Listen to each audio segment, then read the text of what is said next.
नमस्कार, आदाब, सत श्री अकाल और सलाम अलैकुम। मैं हूं मोहम्मद अहमद काज़मी। लेकर आया हूं मैं आपका पसंदीदा कार्यक्रम नजर दुनिया पर। आज का कार्यक्रम विशेष है। विदेशी मीडिया में विधानसभा चुनाव परिणामों पर कैसी की गई है टिप्पणी, विदेशों में भारतीय जनता पार्टी की 3 बड़े राज्यों में विफलता को कैसे देखा जा रहा है, राजस्थान, मध्य प्रदेश और छत्तीसगढ़ में भारतीय जनता पार्टी द्वारा सत्ता गंवाने को अब कैसे देखा जा रहा है विदेशों में, ये मैं आपको बताऊंगा इस विशेष कार्यक्रम में। अमेरिका के बड़े टेलीविजन चैनल CNN का कहना है कि भारत में सत्तारूढ़ हिंदू राष्ट्रवादी पार्टी को विधानसभा चुनावों में जोरदार विफलता मिली है, जिससे विपक्ष को 2019 लोकसभा चुनाव से पहले बड़ी ताकत मिली है। रिपोर्ट में कहा गया है कि प्रधानमंत्री नरेंद्र मोदी ने जनता के आदेश को पूरी विनम्रता से स्वीकार किया है। CNN ने आगे टिप्पणी करते हुए कहा है कि कांग्रेस ने 1947 में देश को मिली स्वतंत्रता के बाद से ही अधिकतर समय शासन किया है। उसे आशा थी कि इस चुनाव में आम चुनावों से पहले उसे मजबूती मिलेगी। अमेरिकी चैनल ने वॉशिंगटन स्थित थिंक टैंक यूरेशिया ग्रुप के संदर्भ से कहा है कि पर्यवेक्षक भाजपा को नुकसान का अंदाजा लगा रहे थे, लेकिन जो परिणाम आए हैं वो पहले लगाए गए आकलन से कहीं ज्यादा खराब हैं। ये CNN का कहना है।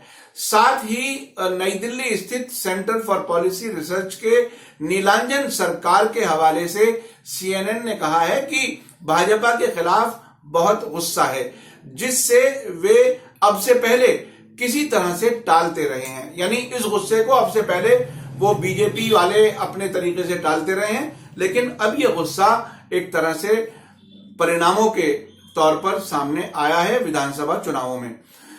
उससे जो उन्होंने नाराजगी थी उससे बचने के लिए वो प्रचार की नई नई तकनीकें इस्तेमाल करके शहर के मतदाताओं को अपनी ओर आकर्षित करने में अब से पहले सफल हो जाते थे।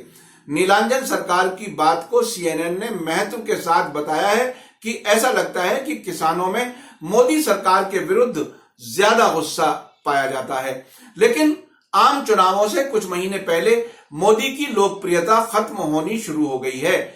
आर्थिक विकास पिछली तिमाही में 8.2% से घटकर 7.1 रह गया है, ये CNN ने बताया है। साथ ही कांग्रेस अध्यक्ष राहुल गांधी का बयान भी छापा है, जिसमें उन्होंने कहा है कि अब कांग्रेस के कंधे पर बड़ी जिम्मेदारी है, जो वादे किए थे उन्हें अब पूरा करना है।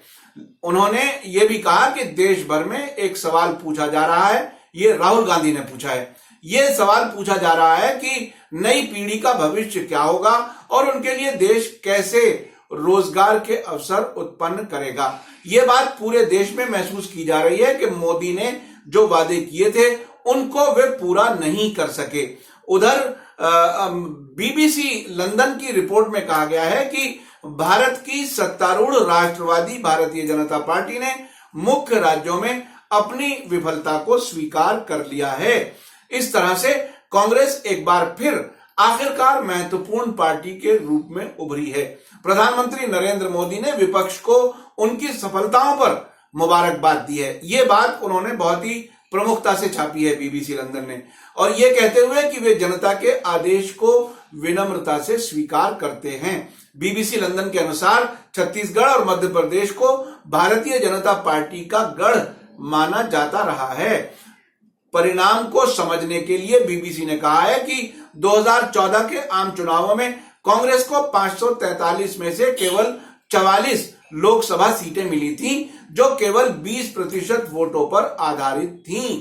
भाजपा ने इन तीनों राज्यों में 65 में से 62 लोकसभा सीटें हासिल की थीं। हिंदी बेल्ट में, जिसमें ये 3 राज्य भी शामिल हैं, में 225 में से 223 सीटें भारतीय जनता पार्टी को 2014 में मिली थीं।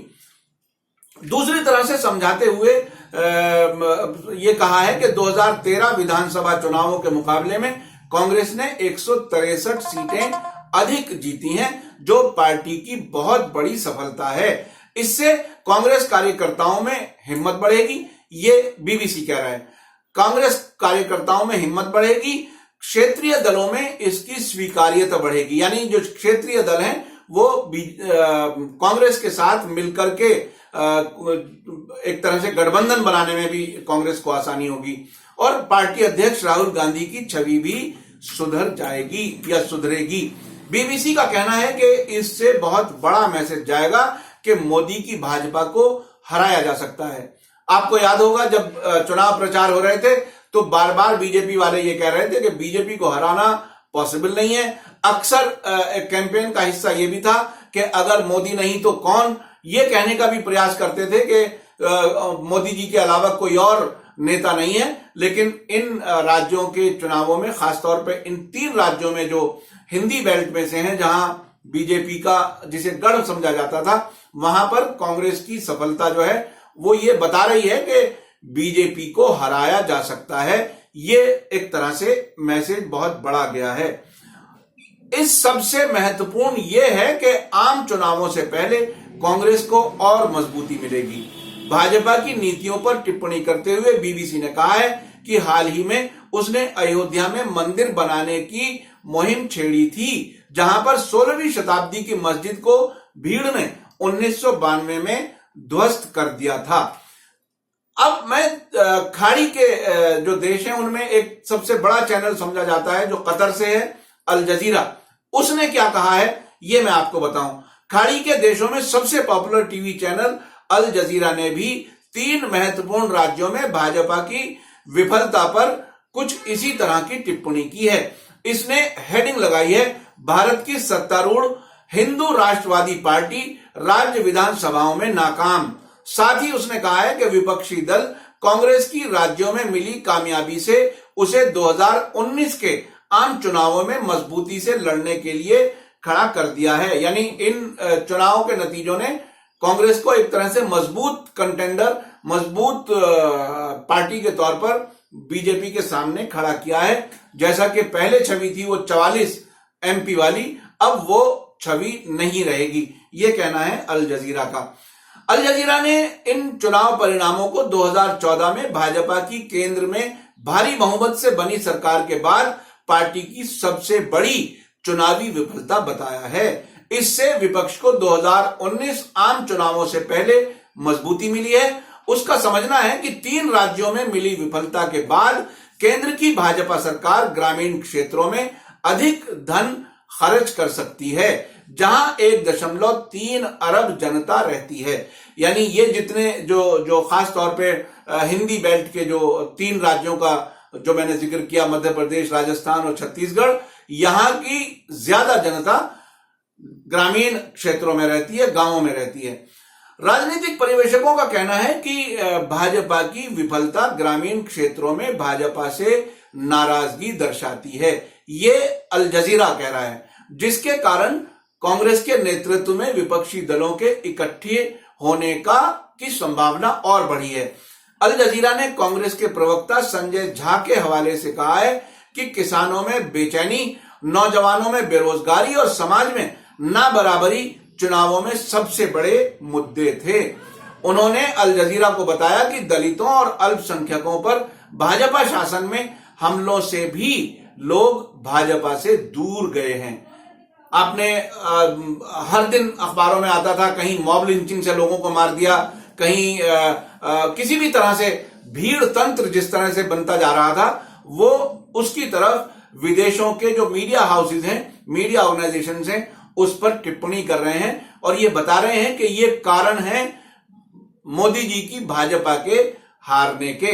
समाजी कार्यकर्ताओं और विपक्षी दलों ने भाजपा पर नफरत की राजनीति और समाज में बिखराव पैदा करने के भी आरोप लगाए हैं। उनका कहना है कि गौरक्षा के नाम पर नफरत फैलाने को सरकार ने बढ़ावा दिया था। ये अल जजीरा की रिपोर्ट में आपके सामने रख रहा हूं। जब से मोदी सत्ता में है तब से दर्जनों लोगों को, खासतौर पर मुसलमानों को गौरक्षा के नाम पर मार दिया गया। एक और कारण बताते हुए अल जजीरा ने कहा है कि मुस्लिम विरोध के लिए पहचाने जाने वाले उत्तर प्रदेश के मुख्यमंत्री योगी आदित्यनाथ को हिंदू राष्ट्रवादी पार्टी ने राज्यों के विधानसभा चुनाव में मुख्य प्रचारक के तौर पर उतारा था। यानी उसका समझना है कि ये भी एक तरह से बीजेपी के अगेंस्ट ही गया है, बीजेपी के खिलाफ गया है। नतीजे जिस तरह से आए हैं उसका नेगेटिव नकारात्मक असर हुआ है। अल जजीरा ने भाजपा के सांसद संजय खकड़े के हवाले से कहा है कि हमने विभाजन वाली नीति अपनाकर गलती की है, जिसमें अयोध्या में मंदिर निर्माण को महत्व दिया गया, जबकि हमें रोजगार बढ़ाने की बात कहनी चाहिए थी। यानी बीजेपी के अंदर भी बहुत वो लोग हैं जो इस नीति को जिस तरह से देश को एक तरह से तोड़ने की और अलग अलग संप्रदायों में दुश्मनी पैदा करने की और हमलों की और भीड़ तंत्र की जिस तरह से जिस पर सरकार खामोश थी, उससे नाराज हैं बीजेपी के लोग भी।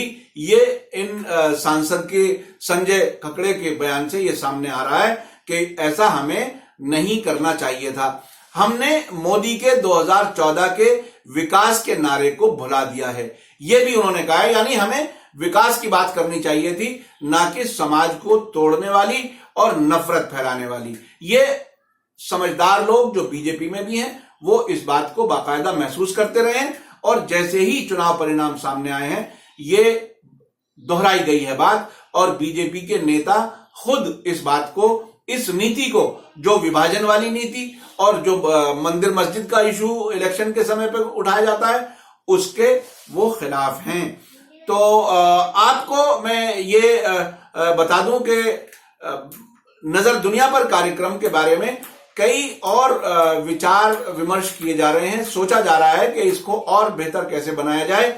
अभी मीडिया स्टार वर्ल्ड पर ये कार्यक्रम सप्ताह में 3 दिन हम करेंगे, क्योंकि आगे आने वाली जो चेंजेस, जो तब्दीलियां हैं, उसके लिए तैयारियां हमें करनी है। इसलिए ये अभी फिलहाल हर दिन आपको ये कार्यक्रम नहीं मिलेगा।